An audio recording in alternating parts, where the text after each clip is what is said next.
mental health and relationships. Have you ever wondered how it is that some of our most joyous moments are linked to relationships, and yet so too some of our most intense, painful experiences? In order to understand this, let's go right back to the beginning. So when you were born and when I was born, we were connected to a primary carer, our mother. And we were connected via an umbilical cord, a very obvious connection. But this need for connectedness for other people stays with us from that moment for the rest of our lives. You are hardwired in your brain to be a social being.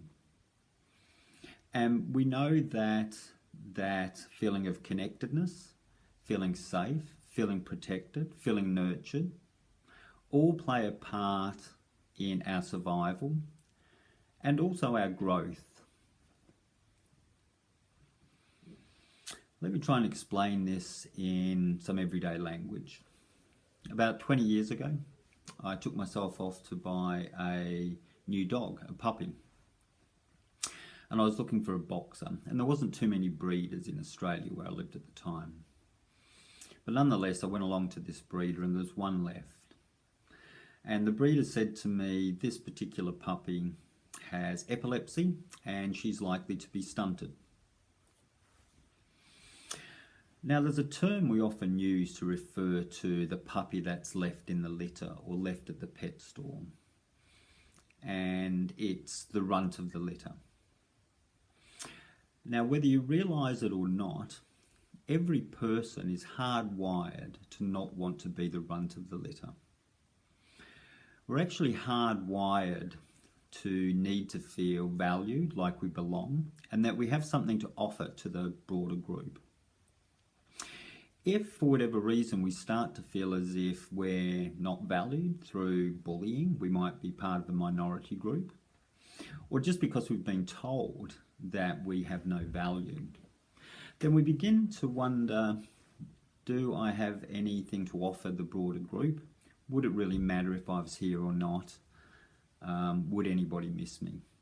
And this has a detrimental impact on our mental health and even about how we go about living life. In order to protect us from that potential fear of rejection, which is probably our greatest fear in life, there's any number of ways that we go about defending ourselves against that pain. For some people, what they'll do is try and make sure they do everything right. They'll try and please people. They'll try and make sure that people around them are happy with them, even if they're not. And this is to try and ensure that those people around them don't reject them or criticise them or insist that they have no value or that they're worthless. For other people, they may defend against this by saying, I don't actually need anyone. I'm fine on my own and I'm going to go through life living on my own. Now, that's all good and well, and certainly a person can do that, and we wish them well with that. It's likely, though, that that particular person is protecting themselves against the potential of the broader group rejecting them or not feeling valued, or people being critical of them. So in order to avoid that, we set ourselves outside the group and say that we don't need people. And like I said, that's up to every individual. From a biological basis, it has a very limited purpose, because from a biological evolutionary basis, we're designed to engage in relationships and then to have children, and so that we can keep the race going. Going back to the dog, I bought that dog, and that dog lived till age 14, and she brought some of the most beautiful moments to mine and my family's life. And the moral around that is that there is no runt of the litter. every person has capacities, has skills that are unique to them, that in order to feel steady in ourselves need to be recognised. Sadly, a lot of the theories associated with an extreme level of distress in mental health, which is considering taking your own life, link to those relationship factors. We have theorists here in the UK and who suggests that feelings such as humiliation, defeat, shame have such a significant impact on leading somebody to consider ending their own life.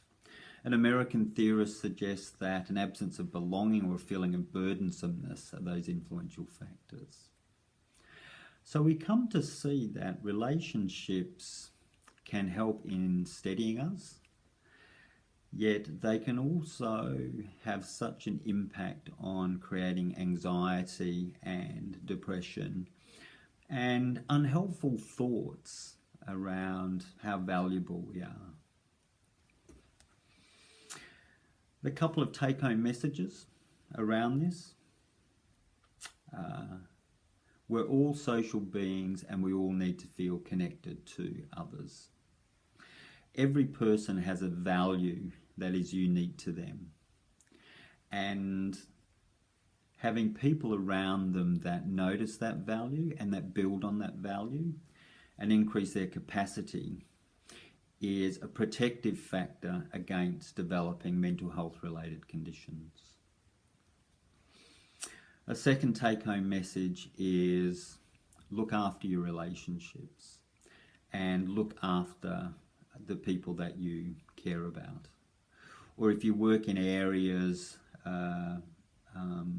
that support people, is never forget the importance that providing any person with a sense of connectedness can have on their mental health well-being. And if you ever lose sight of this, then an easy way to remember it is to just look down and look at your belly button.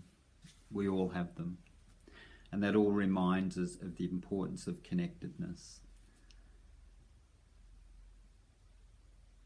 I hope this was helpful.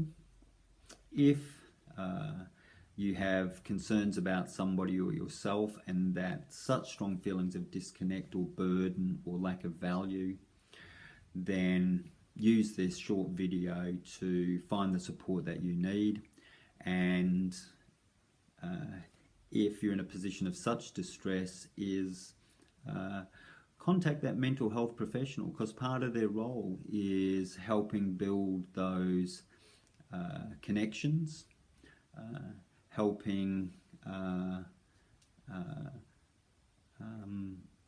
I guess adjust those relationships that are important to you so that you do have a feeling of safeness, a feeling of protectiveness, or finding new relationships that provide you with that. Thank you.